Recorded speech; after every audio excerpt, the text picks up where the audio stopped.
Hi friends, R4iലേക്ക് എല്ലാവർക്കും സ്വാഗതം. Last Friday US മാർക്കറ്റിലുണ്ടായ ഒരു ഫോള് അത് ഗ്ലോബൽ ക്യൂസ് മൊത്തത്തിൽ നെഗറ്റീവ് ആക്കുന്നതിന് കാരണമായിരുന്നു. ഇപ്പോൾ ഡൗ ജോൺസ് കഴിഞ്ഞ ഫ്രൈഡേ ഫോൾ ചെയ്തത് 1.23% ആണ്.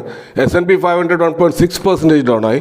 നാസ്ഡാക്ക് 2.24% ഡൗൺ ആയിരുന്നു. അപ്പോൾ അമേരിക്കൻ ഇൻഡെക്സുകളൊക്കെ നല്ല പെർഫോമൻസ് കാഴ്ചവെച്ചുകൊണ്ടിരിക്കുന്ന ഒരു സാഹചര്യത്തിലാണ് കഴിഞ്ഞ 2 മാസത്തെ ഏറ്റവും വലിയ ഫോള് കഴിഞ്ഞ വെള്ളിയാഴ്ച ഉണ്ടായത്. അപ്പോൾ ഇതിനൊരു പ്രധാനപ്പെട്ട കാരണമായത് US-ന്റെ മോശമായിട്ട് വന്ന ജോബ് ഡാറ്റയാണ്.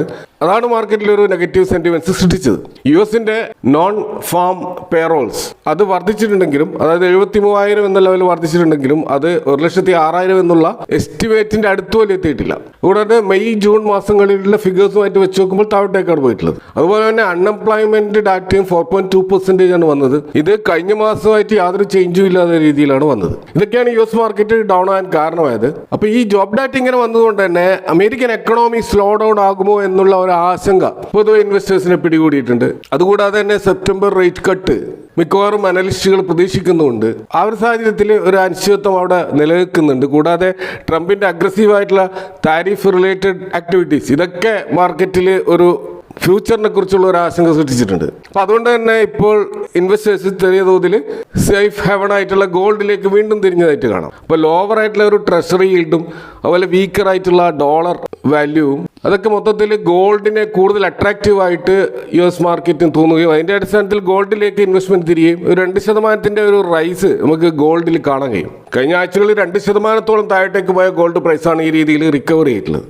അതുപോലെ തന്നെ US ഡോളർ ഇൻഡെക്സും വീക്കായതായിട്ട് നമുക്ക് കാണാൻ കഴിയും. അപ്പോൾ ഇത്തരത്തിലുള്ളൊരു വീക്ക് ഗ്ലോബൽ അന്തരീക്ഷത്തിൽ ഇന്ത്യൻ മാർക്കറ്റും ഇന്ന് വലിയ തോതിൽ ഡൗൺ ആകുമെന്ന് പ്രതീക്ഷിച്ചിരുന്നെങ്കിലും പക്ഷേ കഴിഞ്ഞ ഫ്രൈഡേ ഗിഫ്റ്റ് നിഫ്റ്റി അതിന് യാതൊരു പെരുക്കേൽക്കാതെ നിൽക്കുകയായിരുന്നു. അപ്പോൾ അതുകൊണ്ട് തന്നെ എല്ലാവർക്കും ഇന്ന് പ്രതീക്ഷ ഉണ്ടായിരുന്നു. ആ പ്രതീക്ഷയ്ക്ക് ഒത്തുയർന്നുകൊണ്ട് ഇന്ന് 31 പോയിന്റിന്റെ ഒരു ഗ്യാപ്പ് അപ്പ് ഓപ്പണിംഗ് ആണ് നിഫ്റ്റിയിൽ ഉണ്ടായത്. ഫൈനലായിട്ട് അത് 24,722, അതായത് 24,700 മുകളിൽ ക്ലോസ് ചെയ്യാൻ സാധിച്ചിട്ടുണ്ട്.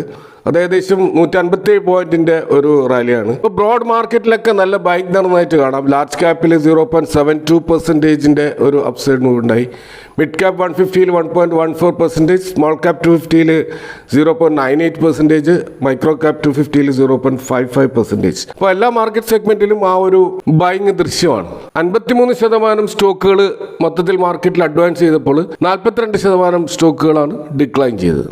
അപ്പോൾ ഈ ആഴ്ച നമുക്കറിയാം ഇന്ത്യൻ ഡൊമസ്റ്റിക് മാർക്കറ്റിനെ സംബന്ധിച്ചിടത്തോളം RBIയുടെ മോണിറ്ററി പോളിസി കമ്മിറ്റി മീറ്റിംഗ് നടക്കുന്നുണ്ട്. അതൊരു പ്രധാനപ്പെട്ട ഒരു ഇവന്റ് ആണ്. കാരണം ഒരു റേറ്റ് കട്ടിന്റെ സാധ്യത എല്ലാവരും ആരായുന്നുണ്ട്. കാരണം വളരെ സ്റ്റേബിൾ ആയിട്ടുള്ള ഇൻഫ്ലേഷൻ ഔട്ട്ലുക്കാണ് കഴിഞ്ഞ പ്രാവശ്യം വന്നത്. അപ്പോൾ അതുകൊണ്ട് തന്നെ റേറ്റ് കട്ടിനുള്ള സാധ്യതകൾ ഉണ്ടെങ്കിലും അവിടെ നേരിയൊരു നിഴൽ വീഴ്ത്തിയിരിക്കുന്നത് ക്രൂഡ് ഓയിൽ റിലേറ്റഡ് ആയിട്ടുള്ള ഗ്ലോബൽ ക്യൂസ് ആണ്. ഇപ്പോൾ റഷ്യയുമായിട്ടുള്ള ഓയിൽ ട്രേഡ് അത് ഈ ട്രംപിന്റെ ഭീഷണി കാരണം തടസ്സപ്പെടുമോ എന്നുള്ള ആശങ്ക ഒരു ഭാഗത്ത് നിൽക്കുന്നുണ്ട്. അപ്പോൾ അങ്ങനെയാണെങ്കിൽ ക്രൂഡ് ഓയിലിന്റെ പ്രൈസ് ഉയരുകയാണെങ്കിൽ ആ ഒരു വളറ്റിലിറ്റി കാരണം അത് ചിലപ്പോൾ നമ്മുടെ ഇൻഫ്ലേഷനെ നെഗറ്റീവായിട്ട് ബാധിക്കുമോ എന്ന കാര്യത്തിലും ഒരു സംശയം നിലനിൽക്കുന്നുണ്ട്. അതുകൊണ്ട് തന്നെ റേറ്റ് കട്ടിന്റെ സാധ്യത എത്രമാത്രം ഉണ്ട് എന്നുള്ളത് നമുക്ക് മുൻകൂട്ടി പ്രവചിക്കാൻ കഴിയാത്ത രീതിയിലാണ് ഇപ്പോൾ കാര്യങ്ങൾ നീങ്ങുന്നത്. അപ്പോൾ നിലവിൽ നമ്മുടെ ബെഞ്ച് മാർക്ക് ഇൻഡെക്സ് നിഫ്റ്റി 24,500 താഴെ പോകാതെ അവിടെ ഒരു സപ്പോർട്ട് എടുത്തുകൊണ്ട് തിരിച്ചു വന്നത് ഒരു പ്രതീക്ഷ ഉണർത്തുന്ന ഒരു കാര്യമാണ്. പക്ഷെ അൾട്ടിമേറ്റ് റിക്കവറി നടക്കണമെങ്കിൽ ഫോറിൻ ഇൻസ്റ്റിറ്റ്യൂഷൻ ഇൻവെസ്റ്റേഴ്സിന്റെ ശക്തമായ ബൈങ് നടക്കണം. എന്നാൽ down side risk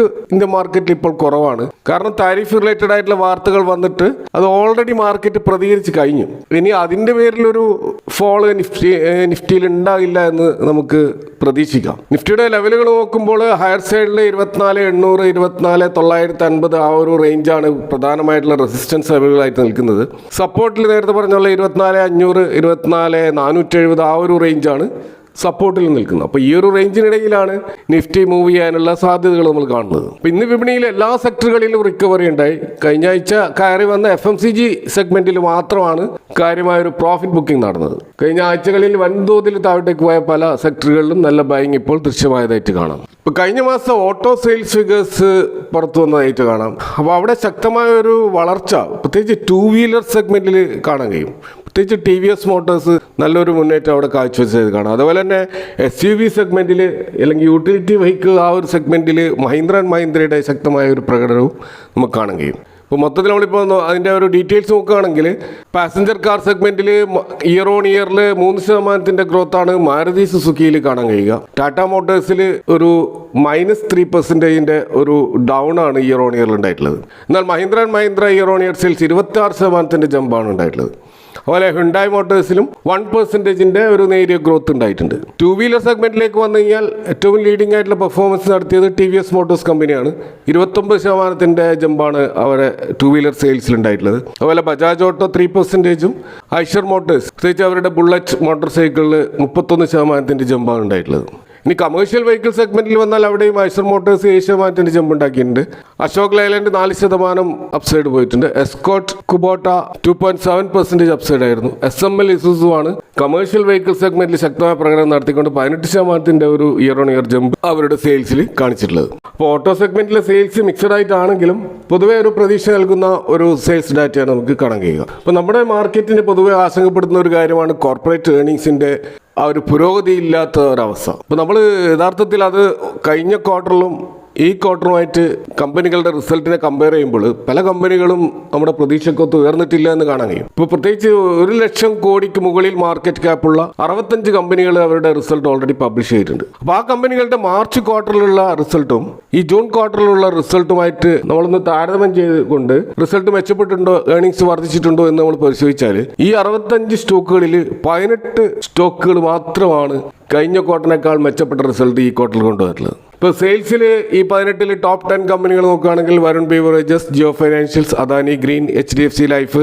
mankind pharma, avenue super marts, torrent pharma, HDFC AMC, Asian paints, sun pharmaceuticals പോലെയുള്ള സ്റ്റോക്കുകളാണ് സെയിൽസിൽ അവരുടെ പ്രീവിയസ് ക്വാർട്ടറിനേക്കാൾ മെച്ചപ്പെട്ട റിസൾട്ട് ഇപ്പോൾ കൊണ്ടുവരുന്നത്.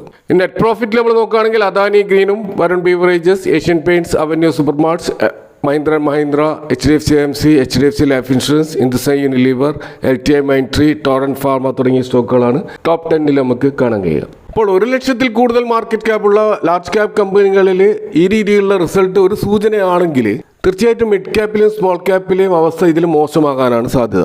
അപ്പോൾ അതുകൊണ്ട് തന്നെ ഈ ക്വാർട്ടർ നമ്മുടെ പ്രതീക്ഷക്കൊത്ത് ഉയർന്നിട്ടില്ല എന്ന് നമ്മൾ തുറന്ന് സമ്മതിക്കേണ്ടി വരും. അപ്പോൾ നമ്മുടെ Q2, Q3 ഏർണിങ്ങിലാണ് ഇനി പ്രതീക്ഷയുള്ളത്.